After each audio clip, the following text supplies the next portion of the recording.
चलिए, क्या है कूली वाला केस। कूली वाला केस हम लोग लेते हैं। क्या करते थे हम लोग कि बताया था मैंने कि स्टेशन पे तुम अपना सामान वामान लेके उतरे, बगल में कूली मिला, भाई आजा थोड़ा सा सहायता कर दूँ, है ना। तो मैं तो भैया नहीं हेल्प लेता हूँ, पहले नहीं लेता था क्योंकि पैसा नहीं हुआ करता था। अभी पैसा है तो सोचता हूँ कूली भैया को क्यों डिस्टर्ब करें, बेचारे को मेहनत करवा दें। तो कहोगे कि सर आप तो बड़े नौटंकी वाले आदमी हो यार, कह रहे हो कि हम क्यों मेहनत करवाएं उनसे, मेहनत नहीं करेगा तो पैसा कहाँ से कमाएगा। बात तो सही है यार, तुम सोच रहे हो कि सर जी क्या हैं थोड़े कंजूस, पर ऐसा है कि नहीं है, जो समझ रहे हो वो है। हम बचा लेते हैं भाई जहाँ बचे। हाँ रियल में अगर सच में 2 हाथ से ज़्यादा हो जाए तो फिर कर लेते हैं, लेकिन हो जाए तो ले जाओ कि क्यों। ठीक है, तो हम तो कूली वाला केस है ना। आओ, तो क्या है कि हम उतर गए नीचे, सामान वामान लेके ट्रेन से उतार लिए। कूली बोला भैया भैया हम ले चले क्या, हम गए आओ भैया ले चलो। तो क्या हुआ, तो तुम्हारा जैसा कोनो एक स्टूडेंट निकलेगा, उसी में से कहेगा सर कूली भैया लेके जा रहे हैं क्या, हमारा सामान उठा के रख लिए, चल रहे हैं। सामान का वेट डाउनवर्ड, यानी ये है हमारे कूली भैया, पकड़े हैं बोरा तुम्हारा, यहाँ पे बोरा है। तो कह रहे हो तो मिल गए हमसे, हाँ तो बोल रहे हो सर ये जो है ना इनका वेट कितना नीचे है, आप ही तो बताए थे कि इसका वेट नीचे होता है, और कूली भैया जो अपने सर से ऊपर लगा रहे हैं वो नॉर्मल, और जहाँ किधर रहे हैं ये सॉरी ये है डिस्प्लेसमेंट। तो सर आपको तो ऐसे लेके गए ये सामान आपका सारा, कह भाई सही है ना। एक चीज़ और है जो कूली भैया को हम नहीं कहते हैं, क्योंकि वो लोग सामान लेके भाग जाते हैं, बट ऐसा नहीं है, सारे कूली ऐसा नहीं करते यार, कोई भागता होगा बट ऐसा नहीं है। मेरे साथ तो नहीं हुआ ऐसा कि मेरा सामान लेके कोई भागा हुआ है ना। ठीक है, तो चलो इधर आते हैं ना। डिस्प्लेसमेंट ऐसे हुआ, और कूली भैया सामान पे ये है एम, फोर्स कितना लगा है नॉर्मल ऊपर। तो क्या हुआ कि तुम बोल दिए कि भाई साहब देखो डिस्प्लेसमेंट इधर नॉर्मल उधर, आप जो लगा रहे हो 90 डिग्री, जब 90 डिग्री की वैल्यू यहाँ रखते हैं तो क्या होता है वर्क डन 0, और जो इसका वेट भी नीचे है यानी कि वेट फिर वही 90 डिग्री यानी कि थीटा 90 डिग्री रखोगे फिर 0, यानी work done by coolie work तो 0 हो रहा है, लेकिन किस फोर्स से भैया। तुम कहोगे कि सर वर्क तो 0 कर दिए तो हम वहीं पर पकड़ेंगे तुमको, पहले समझाएंगे तुम्हें कि भाई देखो वर्क तो सही बात है 0, लेकिन कैसे, किस वर्क फोर्स से। तो नॉर्मल फोर्स से वर्क डन जो है वो है 0, क्यों, क्योंकि दोनों एक दूसरे से 90 डिग्री पे लेगा एंगल, और इसमें 90 डिग्री की वैल्यू cos 90 की वैल्यू 0 होती है।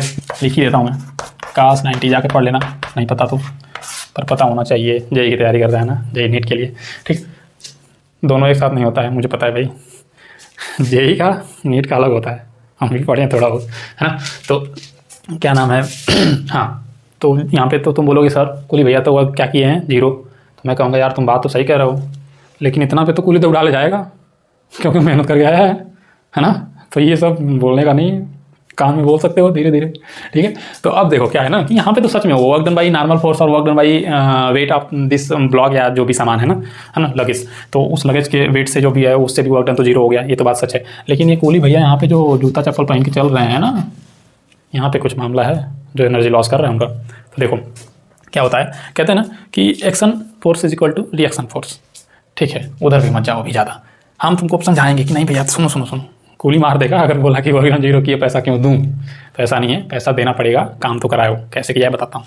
तो देखो क्या है ना कि हम अर्थ पे चल रहे हैं, अर्थ पे जब ऐसे तुम चलते हो तो क्या होता है कि ध्यान से सोचो कि तुम अपने पैर से क्या करते हो, एक फोर्स है जो पीछे की तरफ लगाते हो, और अर्थ जो है वो एक फ्रिक्शन फोर्स, इस पर एक फ्रिक्शन फोर्स, और वो भी एक स्टैटिक होता है। क्यों, क्योंकि तुम्हारा पैर फिसलता नहीं है भाई, फिसलेगा तो समझिए। तो फिर उसके बाद स्टैटिक ही फ्रिक्शन फोर्स है वो, और वो अर्थ से लगाया जा रहा है तुम्हारे ऊपर, और तुम अपने पैरों से लगाए हो, खुद ही जनरेट कर रहा है फोर्स, है ना। तुम नहीं, कूली भैया कर रहा है, मतलब हम भी चलते हैं यार सामान लेके, है ना। तो उस केस में क्या हुआ कि स्टैटिक फ्रिक्शन फोर्स तो लग गया, कूली भैया कुछ आगे बढ़ रहे हैं। अब ध्यान से देखो, कहोगे कि भैया मास्टर साहब सर जी सुनिए, इधर तो कुछ गड़बड़ हो गया, मामला ये गड़बड़ हो रहा है कि हम चल रहे हैं तो एक पैरा उठा ले रहे हैं फिर चल रहे हैं। तो मैं बोलूँगा अरे बाबू जब तुम चल रहे हो ना तो एक पैरवा जैसे ही उठा रहे हो तो एक तो लगा रहा है फ्रिक्शन फोर्स, पैरवा नहीं लगा रहा है, पैरवा तो अपना फोर्स लगा रहा है पीछे, surface of earth working on friction. ये यार अंग्रेजी बोलने में मामला गड़बड़ा गया। ठीक है, ऐसा नहीं है, बोल लेते हैं थोड़ा अंग्रेजी, बट रुको बताते हैं। क्या नाम है, तो जो फ्रिक्शन फोर्स अर्थ के सरफेस से लगेगा तुम्हारे पे ना, वो क्या है लग रहा है, और जैसे ही तुम इसको उठाओगे दूसरा रख दोगे फिर लगेगा। तुम कहोगे कि सर जब दौड़ते हैं तो नहीं ऐसा होता है, बात तुम्हारी सही है भाई, जब फास्ट दौड़ते हैं ना उस केस में नहीं होता है, थोड़ा बहुत माइनर सा, बट मैक्सिमम टाइम तुम्हारा पैर टच करेगा ही, और फ्रिक्शन से आगे बढ़ते हैं। ठीक है, तो अभी इसको मैं क्लियर करता हूँ, लेकिन इसमें बहुत सारा कन्फ्यूजन भी जनरेट होता है क्योंकि बड़े मज़ेदार चीज़ है, कोई बोलता ही नहीं, कोई बात ही नहीं करता इस पर, है ना।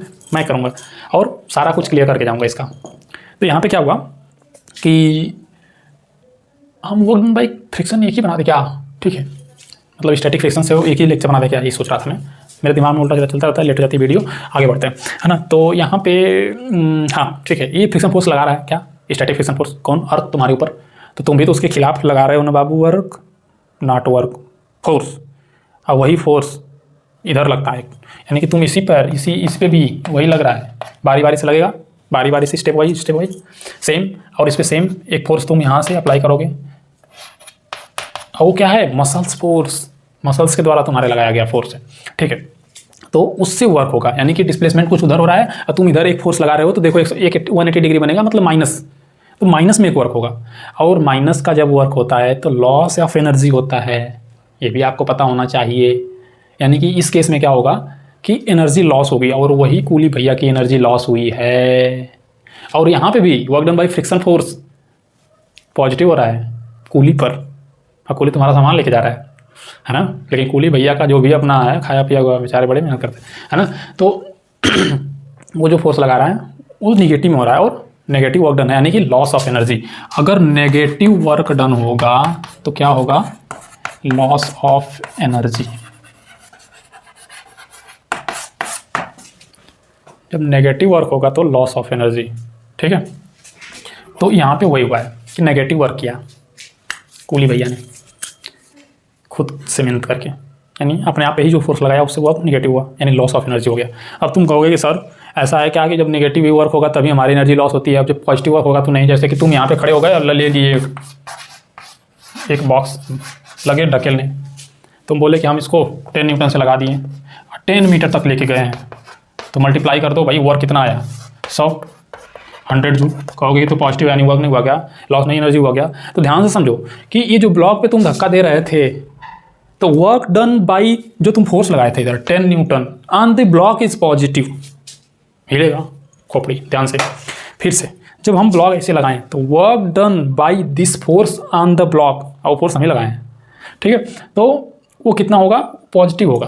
बट एक चीज़ ध्यान से देखो कि तुम्हारे ऊपर क्या हो रहा है, हम फ्रिक्शन की बात नहीं कर रहे हैं भाई, हमारे यहीं जब हम ऐसे लगा रहे हैं तो क्या एक्चुअल में ये जो है ये क्या है, मकसबा, यही ब्लॉक, ये तुम्हारे हाथ पे ऐसे धक्का देते तो वो भी उतना ही फोर्स लगाएगा, action is equal to reaction.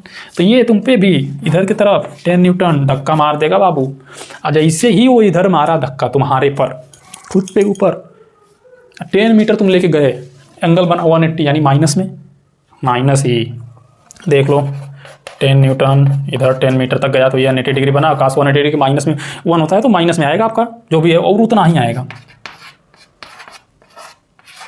तो इसीलिए एक्चुअली में जो हमारी एनर्जी लॉस होती है वो इसी माइनस वर्क डन की वजह से हो जाती है। बट दैट्स फाइन कि I worked of 100 joule because I lost my 100 joule energy from my body. कहाँ से है, बायोलॉजी पर बता देंगे भाई, जाओ नीट की पढ़ाई करोगे उसमें बता देगा। IIT JEE का पढ़ाई कर रहे हो तो फिर इससे आगे बढ़ो, उधर का टेंशन लेना ही नहीं, कहाँ से एनर्जी हमारे शरीर में आई, उनके पास टेंशन लेने दो, है ना, डॉक्टरों को, ठीक है। तो ये कॉन्सेप्ट हमें लग रहा है कि आपका क्लियर हो गया होगा।